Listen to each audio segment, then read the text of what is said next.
অন্য অনেক ইবাদতের চাইতে কোরবানি করার ব্যাপারে আমাদের আগ্রহ একটু বেশি, এটার বিশেষ কারণ আছে।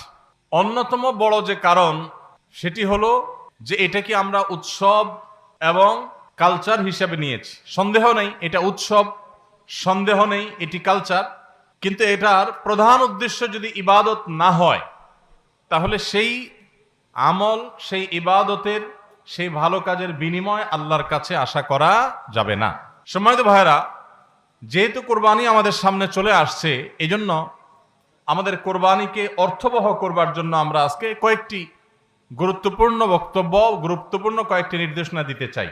প্রথম কথা হলো যে আমাদের কোরবানির উদ্দেশ্য যদি হয় ফ্রেশ গোশত আহরণ করা, আমাদের কোরবানির উদ্দেশ্য যদি হয় সমাজের মানুষের সামনে নিজের ইজ্জত রক্ষা করা, প্রতি বছর কোরবানি দেই, এবছর না দিলে মানুষ কি বলবে, বাচ্চারা কার মুখের দিকে চেয়ে থাকবে,